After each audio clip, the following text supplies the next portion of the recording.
Copyright infringement. You already know who it is. What's up? Welcome to the Blackwolves podcast. I'm your host, Jeremy Van Suarez. Hey, I'm Jacob Wade. And I'm Logan Riley Vinner. We saw No Time to Die, and we are going to talk about it, baby. We're going to give you our thoughts. We're going to spoil this. Don't worry. There will be a clear delineation between spoiler-free and spoiler-full zones. But We're gonna spoil it? yeah. Yeah. When are we going to talk about No Time to Die again? This in depth. This is our only chance. All right. Spoiler cast. Spoiler cast, yes, sir. But first, clean up around the house, please. This past week, last week, 6 days ago, exactly, 5 days ago, actually, because we dropped it on Thursday. We dropped Jeremy's interview. Hey! It is the final of the co-founders. We are very excited, and it was a blast. It was great to get to interview you. Jeremy, I think you talked about it last week, actually, about what it was like being interviewed again, so we don't really need to go back, and you can give a TLDR. I'll just add a little bit onto that. Just like watching it again today and just seeing like what's a message you want to give to yourself a year from now. I know it hasn't been a year yet, but just like hearing my past self talk to all future versions of myself just to be like, I love you, I support you. It's just like, damn, you really know what I needed, past Jeremy. Thanks, me. Yeah, go check it out. It was a blast doing it, and I can't wait to show off all the other year 2 interviews that we've done. Yeah. Other than that, we're chugging along. That's pretty much what we're doing. That's pretty much what we're doing. But you know what we're not doing? Having any time to die. No, we refuse that. There's no time to die, people. That's it. We're here. We've made it. This is Bond 25. This is the 5th movie in Daniel Craig's Bond series. We've gone from Casino Royale to Quantum of Solace to Skyfall to Spectre. And now here we are. No time to die. First thing I want to do is just like, I feel like Jacob and I are like the biggest Bond fans. 100%. Yeah. Jacob, you've seen all the Daniel Craig Bond movies, right? All of them. Yeah. Okay. So up to this point, like, what did you think of Daniel Craig? What did you think of James Bond? I liked Daniel Craig as James Bond. I thought he was like, he filled the shoes very nicely. I thought that he was better than the last Bond. Pierce Brosnan. Yeah, Pierce Brosnan. No shade against Pierce. It's it's just business. I've seen a couple of his, not all of them. I wasn't like a diehard Pierce Brosnan Bond fan, you know. So, but Daniel Craig, I did watch all of them. Sean Connery, I haven't watched all of them, but I've seen a lot of them, and he was a great Bond. And I think that Daniel Craig just like modernizes it perfectly. Big shoes to fill, and he filled them so well, you know. Yeah. Logan, what were your expectations going into this movie? I thought I was gonna enjoy it. I normally enjoy James Bond. I like Daniel Craig as James Bond, so like I've enjoyed every movie that we've seen with him. I thought I was gonna have fun. I didn't think it was gonna be mind blowing. I didn't think it was gonna like change my worldview, but I thought it was gonna be a fun Bond movie. And you know what? I was satisfied. I was very satisfied. Yeah, I was very satisfied too. I have seen a lot of Bond movies. Not every single one of them, but I've seen a lot of them. But in this movie particularly, I could really feel the love for the series. I could really feel like there were shots and like jokes that I was like, oh, that's a reference. That's a reference to something. Yeah, a lot of head nods. I think that this movie was a like really full of love Bond movie. And I mean that in more ways than one. Like, you know, like love for like Bond and its roots and like how far it's come, but also like in the center of the story, like this is about Bond and his love for Madeline, played by the incredible French Leah Seydoux. And Bond is usually like a very like machismo character. He's the character that he hits on the ladies, and they're like, "No, don't, please." And then he's like, "You want me?" And then they kiss, and it's kind of creepy. No. But in Kind this, of? yes, kind of with a big old capital K. There's a Family Guy joke that I love about Sean Connery's Bond. When he says, "You want to sleep with me?" She says, "No, James." He says, "Yes." "No." "Yes." "No." "Yes." "Okay." And then he says, "She 20 no's and a yes means yes." Ugh. I know the joke does not age well. No, it but doesn't. At the time, it And was a good Bond joke. And you know what we get a lot of in this movie? Not that. Yes. Exactly. It's You great. know, How refreshing. this movie, and I feel like this has been kind of defining for Daniel Craig's whole stint as Bond, but like this movie particularly shows a very like sensitive side to Bond. And I feel like we don't get that often. No, we don't honestly always see his heart come through. Right. Mm-hmm. Bond, he's a big brain and penis thinker, but not so much heart. And True in that. this movie, we see heart. Yeah. A lot of heart and not a lot of penis. No. Exactly. Not a lot of penis. You know what? I think I saw his nipples once in the whole movie. Yeah, right. There was no like lingering ab shot that we get in like every Bond movie. It's Yeah, like like we get push out of the water. Yeah, we get like one like kind of in the beginning, but Yeah, and he's like, turn around. yeah, all right. Like what can we talk about before we jump into spoiler territory? I would just say like base thoughts. Yeah, let's do like general Opinion. general takeaways and verdict if you want to give it a score. Okay. Okay. I'll give my general review and we can go one by one of what we each thought about it. I think that this is my favorite Bond movie to date. Agree. I think it's definitely my favorite out of all the Daniel Craigs. Yeah. I think it's so much fun and so well shot. Yep. And so beautifully acted and so wonderfully scored. And the villain is like kind of so, but like our villain is also played by Rami Malek. So it's like the villain was not written well, but Rami acted the hell out of it. Yeah. And like that's really the worst thing that this movie has going for, which is like Marvel carries that sin in like at least half of its movie, underdeveloped villains. So if you could just like, if you're the type of person that like can just like be fine with that thing, then you're gonna have a total blast in this movie. I think it has some of the best action I've seen this year. I think Ana de Armas is a total scene stealer. Oh my gosh. I want a movie solely based on Anna's character of Agent Paloma. And Lashana Lynch does a great job as Nomi. This isn't a spoiler, it was in the trailer, as our new 007. This movie has so many good things going for it. And it just has the one thing that kind of holds it back from just being a complete like masterclass of a spy action thriller movie. Honestly, I'd give it a 9 out of 10. Agree. I'm glad we saw it in Dolby actually and not IMAX. Me too. Yeah, it was. The sound was so There were definitely a lot of shots that I was looking at just being like, oh, if only the screen could fill my whole peripheral vision. You really?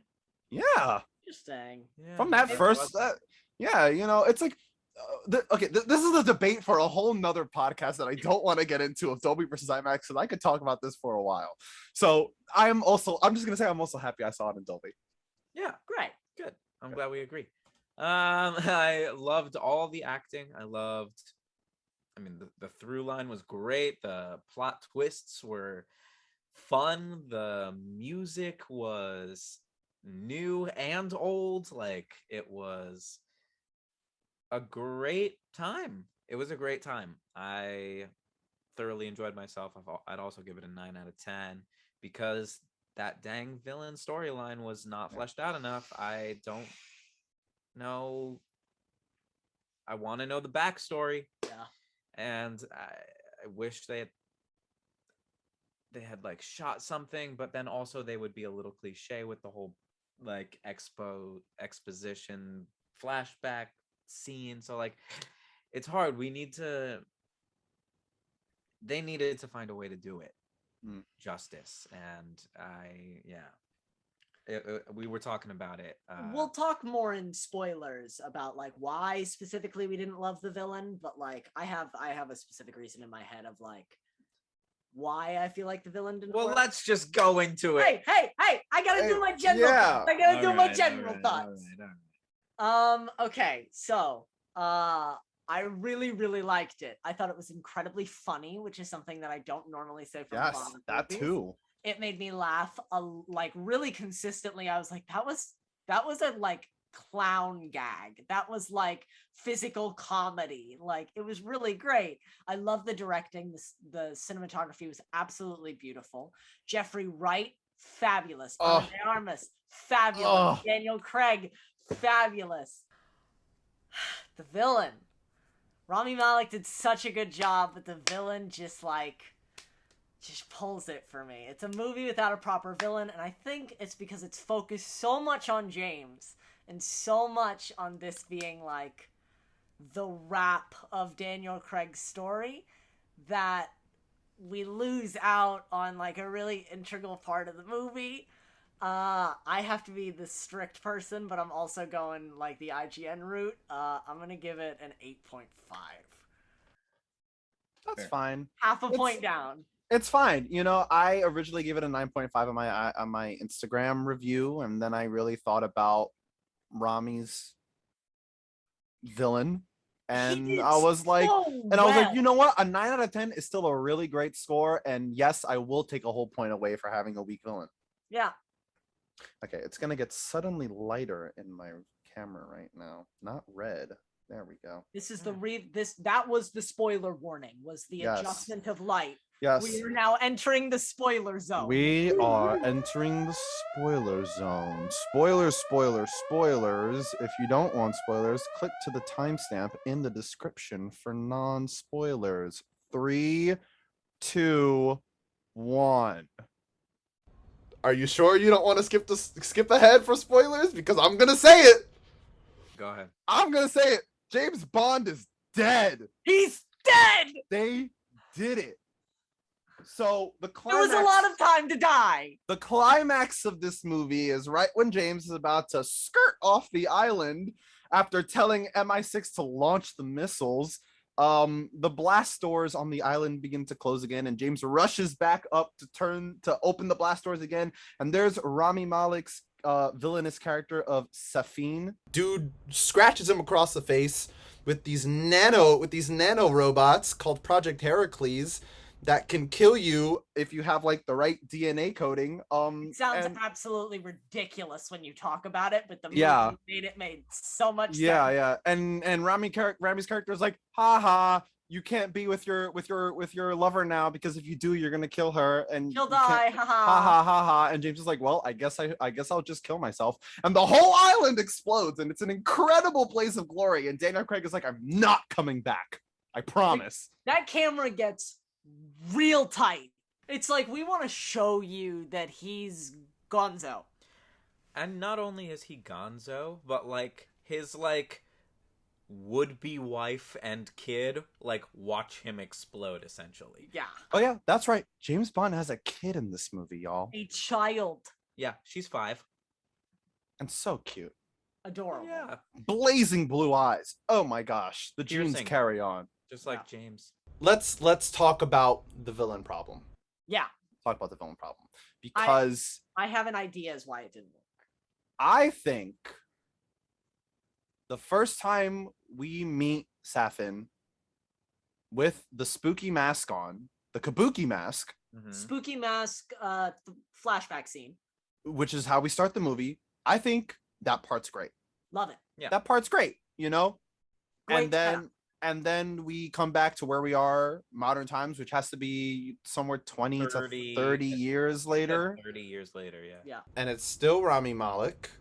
No, they didn't like age him up or anything. They give him like a silver streak of hair. Not a bit. Like, we don't know how old Safin is in that flashback, but he looks like he's just, I would have just assumed he's just Rami Malek's age, you know? Like 30. Yeah, but I guess not, because 30 years later, there's Rami without a single streak of gray in his hair. And he a little is younger than James.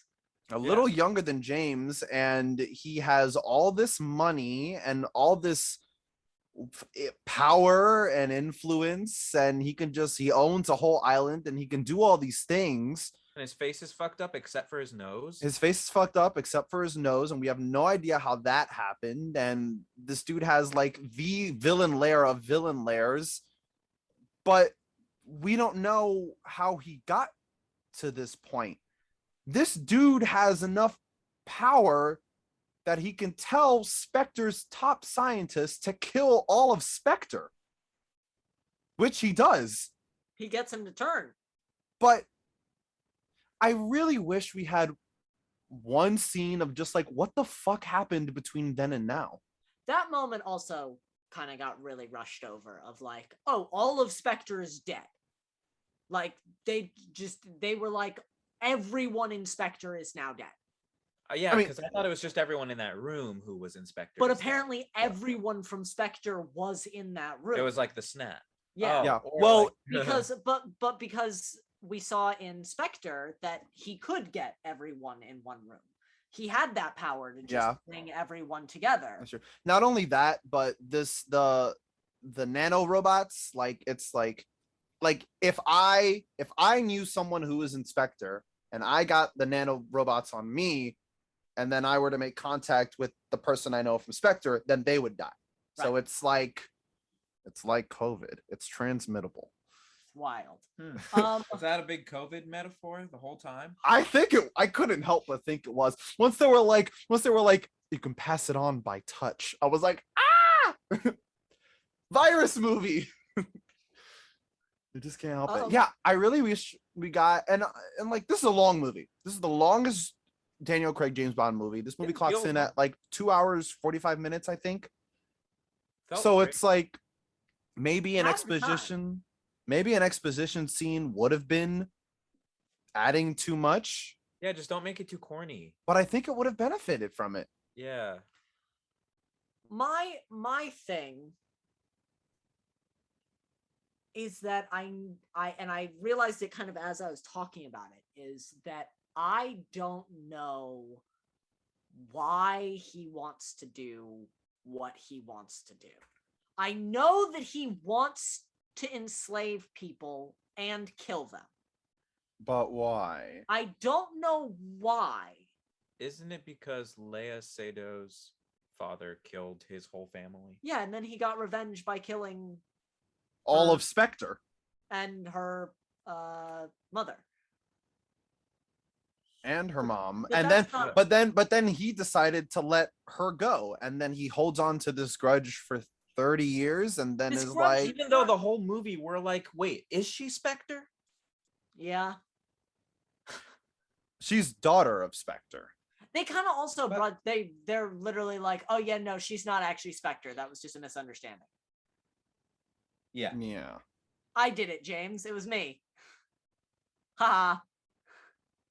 Well, I think everyone's trying to blame it on her.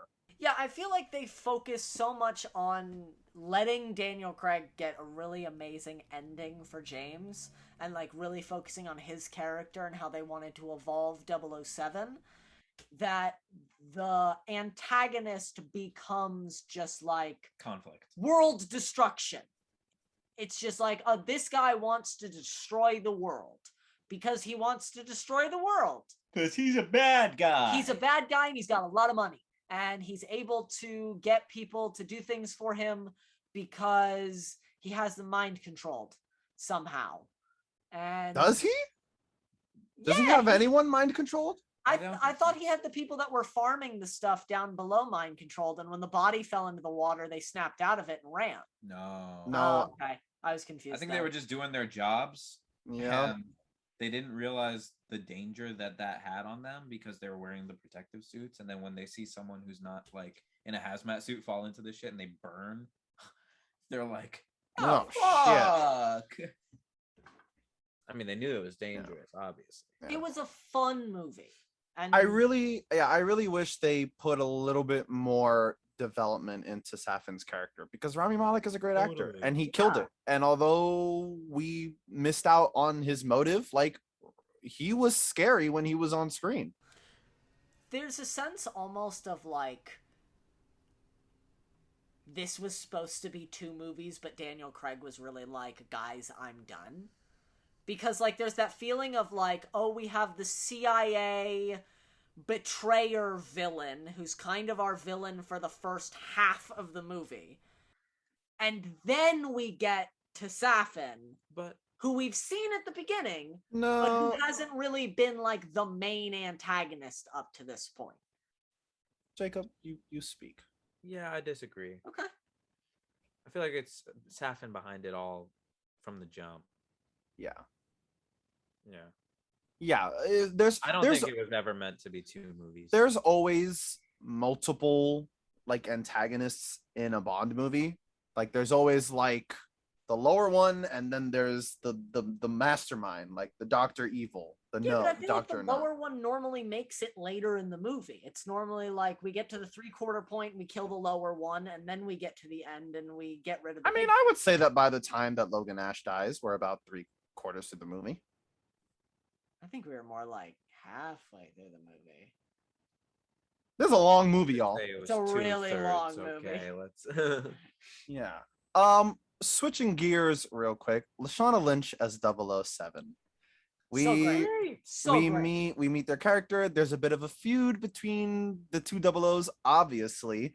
And I like that this movie gives them that tension, but it doesn't, like, they end up like just being cool with each other by the end of the movie. Yeah, I was like, thank you for not making this like a I'm better big than you. Bickering competition thing. It's not. Yeah. They, and like they yes, there's bickering, but like at the end of the day, like, but that's just POV. Exactly. Yeah. At the end of the day, these 2 characters are 2 grown-ass adults who know that their jobs transcend national security, and that's their focus, and it makes them feel like real characters. It's also the difference between British comedy and American comedy. Like when you put it in there, like they just handle things so differently.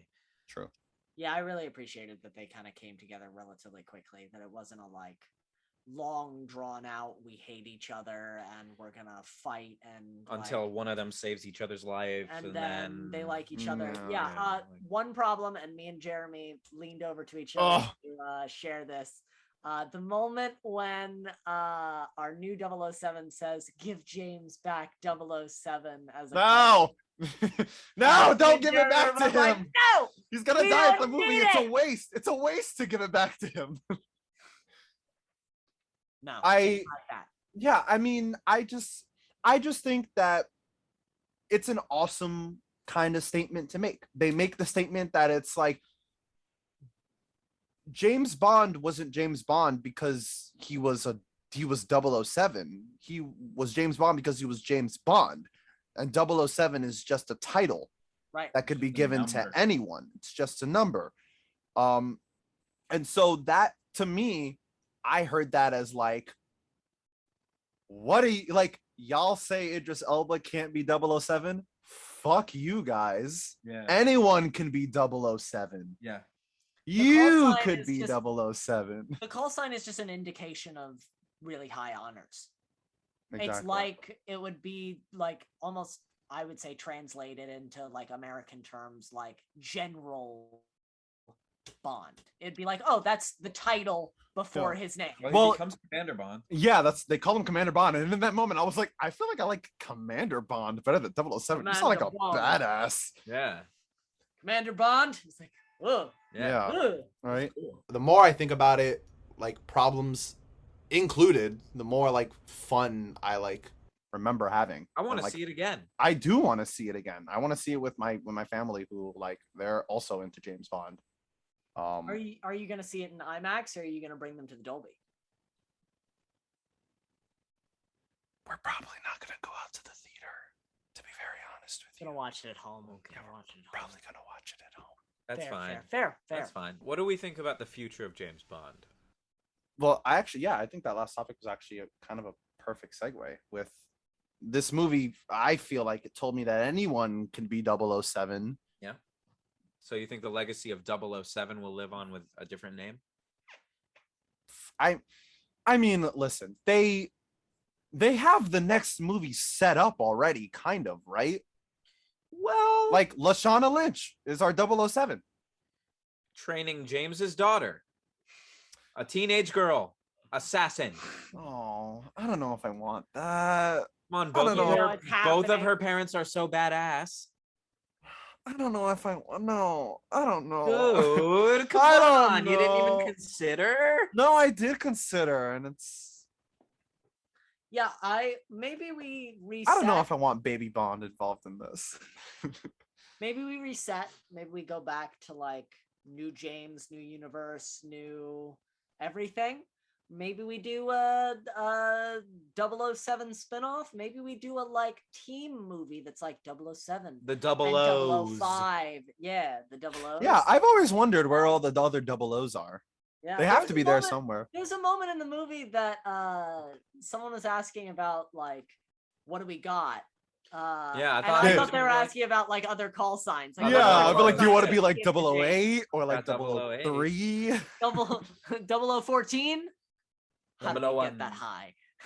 I think that this movie leaves groundwork for if they wanted to continue with the same cast, They could. Daniel Craig aside, they totally could.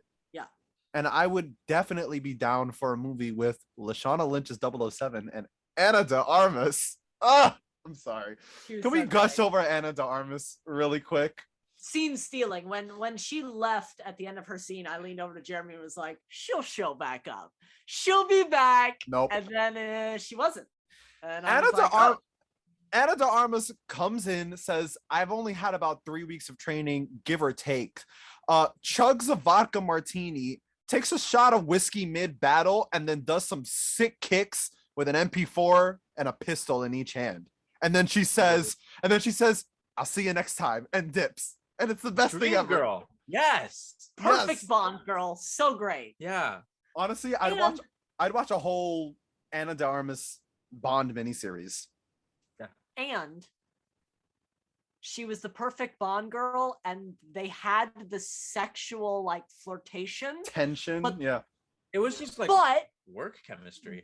it was never like overly like, oh, we want to make out mid battle. It was like they respected each other as colleagues and like flirted a little bit before the fight, but then they were going. They were like, and it you're was- good. You're good. You're good. Let's Yeah. do this. And it was like, it was refreshing to see Bond with a woman on screen that he wasn't trying to sleep with.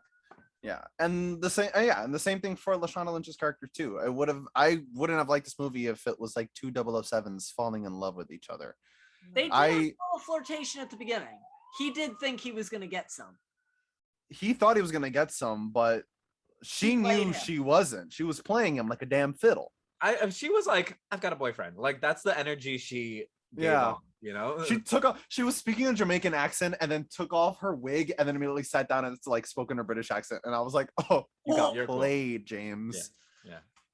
I think what I mean though is that like in his introduction to her, he flirted with her. In his introduction to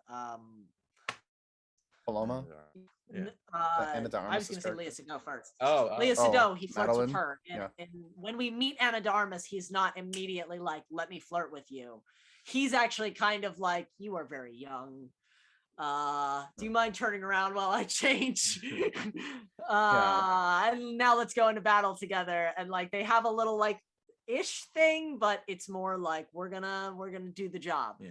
And so I Yeah. liked that. It was refreshing seeing James approach a woman and not be like, do you want to have sex with me? Yeah, and I like it because it's not just like we're gonna make Bond. We're gonna change Bond's characteristics just to like please an audience, but there's an actual story reason to it. Like this, like even though he is scorned by love, he is like it's obvious that this dude is still in love with Madeline, Yes. and like that's kind of like it's like, oh well, I guess I'll sleep with this random girl I picked up at the club, and then she's like, just kidding, I'm a 00 agent, and he's like, okay, whatever. And then it's like, is he flirty like with Ana de Armas? Yes, but I also think that it's like he, there's still that spot in him that is like, I really like this fucking girl. God damn it. I can't get over her. She betrayed me and broke my heart. Wasn't the first She time. didn't betray you, James. She didn't. She did not betray you. She never did. She loved you. She never did. She And loved Daniel you Craig, her. Daniel Craig, we love you. Mwah, so great. Thanks so, for so all great. your work. Now go do a different movie.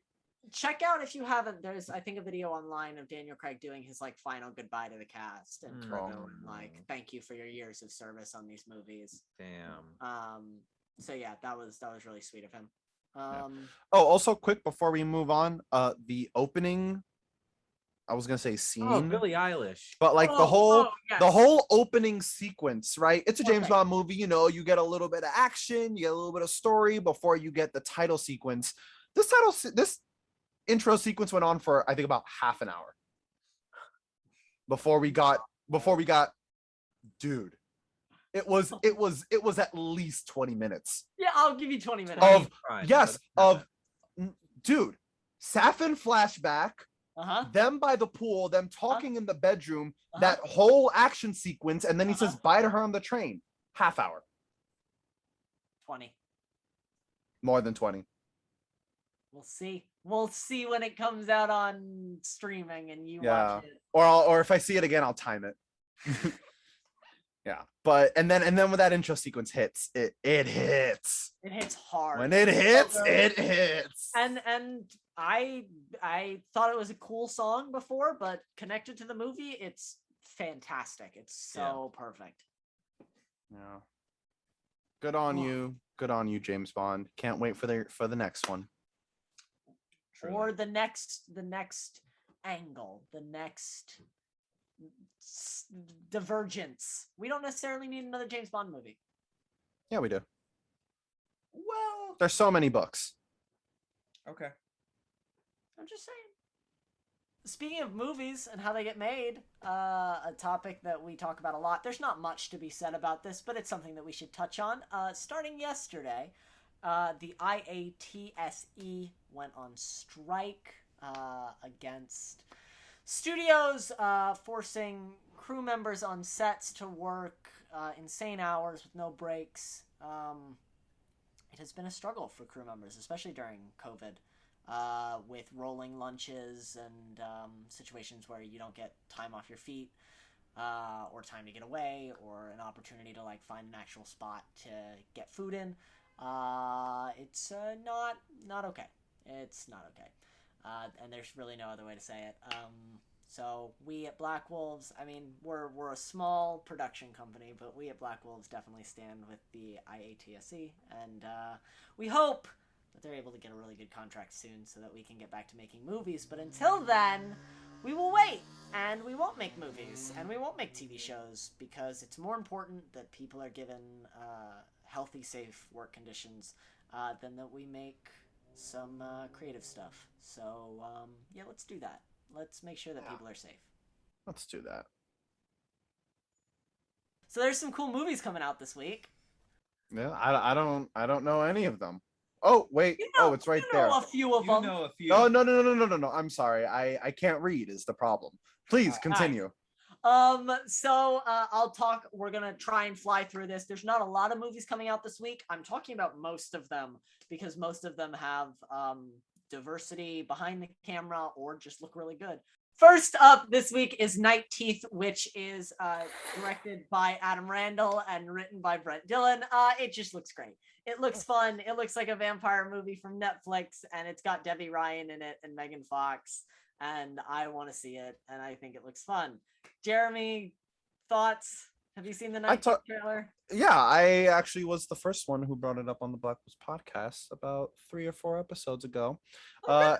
It looks really fun. I'm gonna watch it. Period. Nice. Movie night. Movie night. Ooh, and then maybe we could talk about 2 movies next week. I would love that. Next up, we have Found, which is a documentary also showing up on Netflix. These first 3 movies are all Netflix. Netflix does their drops on Friday I believe Wednesdays rather than Fridays. They have like their own drop day, and then theaters do Friday drop days. So it was kind of cool to see that differentiation in between the release dates this week. We have found it's a documentary from director Amanda Lippitz. It is about 3 American teenage girls who are each adopted from China and discover that they're cousins through 23andMe, and their journey to find their family in China, the people that are connected to them, and where they come from. We have Stuck Together, which is a French comedy from first-time female writer Laurence Arne. It looks funny. It's a COVID movie. If you're not into COVID movies, you're going to want to avoid it. But if you're cool with a COVID comedy about some people being stuck together and having to learn to get along, check it out. It could be fun. In the animation department, we have Ron's Gone Wrong, which is giving me kind of Big Hero 6 vibes. Yeah, right? Yeah, it looks super cute. I'm really excited about it. Directed by Sarah Smith, Jean-Philippe Veen, and Octavio E. Rodriguez, and written by Sarah Smith and Peter Bainham. Sarah Smith, of course, is a female director and writer, and Octavio E. Rodriguez is Puerto Rican and Dominican. So Puerto Rican and Dominican director and a female Dominicanos director. in the house. Woo, woo! Teaming up to make this really cool looking movie. We're excited about it. Jeremy, I'm gonna let you take the next one. Because... Dude! Dune's coming out this week, guys. Dune's coming out this week. It's finally happening. It's finally happening. I can stop talking about Tenet and talk about Dune for the next 365 days. Guys, Dune's coming out. Timothy Chalamet, Rebecca Ferguson, Oscar Isaac, Josh Brolin, Stellan Skarsgård, Batista, Zendaya, Jason Momoa, Javier Bardem, directed by Denis Villeneuve. It's also a French name. Who wrote along? What? I'm wrong. Continue. Oh, I'm sorry. He's Canadian. My bad. French. With the French, they speak French in Canada. Denis Villeneuve, who wrote alongside John Spates and Eric Roth, based on the novel by Frank Herbert. Guys, it's gonna be good. We're gonna talk about it on the next podcast. Dune. I'm so excited. The trailers look amazing. Jeremy brought up an interesting point the other day that when we see Dune, we will have 3 unique perspectives. We will have Jeremy, who has finished the entire first book, got into the second, finished the second book, has gotten really into that world. Jacob, who's read most of the first book, all of the first book? More than halfway done. More than halfway done with the first book, and me, who has never read any of the book. So 3 unique perspectives on this movie. Also, I'm very excited because Eric Roth wrote Forrest Gump. And so I'm already trusting the writing of this movie. So Dune. Okay. What else is there? There's other movies coming out. Next one looks real nice. Yeah, I showed this to Jacob. It's a movie from Amazon, The Electrical Life of Louis Wine, directed by Will Sharp, who wrote alongside Simon Stevenson. Will Sharp is a Japanese director and writer. This is a movie about English artist Louis Wan. It's Benedict Cumberbatch and Claire Foy. Looks shot in kind of an older school aspect ratio. Looks very interesting. Looks very abstract. I feel like that's the right word for it. It almost looks surreal. Like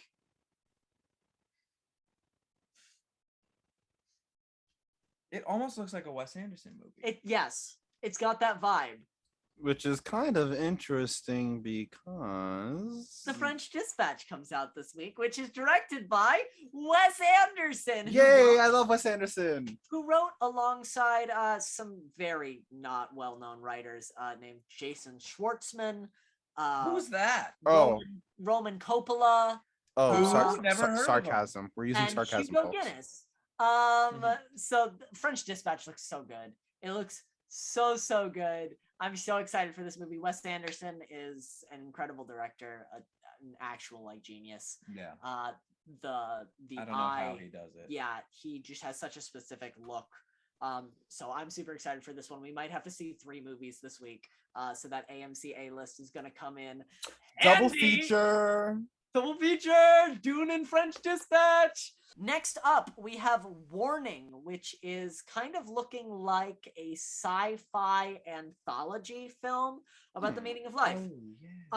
It is directed by Agatha Alexander, who wrote alongside Jason Kay and Rob Michelson. Agatha Alexander is a female director and writer. This looks really kind of surreal would definitely be the word I'd use to describe Warning. It looks out there, different, interconnected stories, kind of exploring themes rather than following narrative.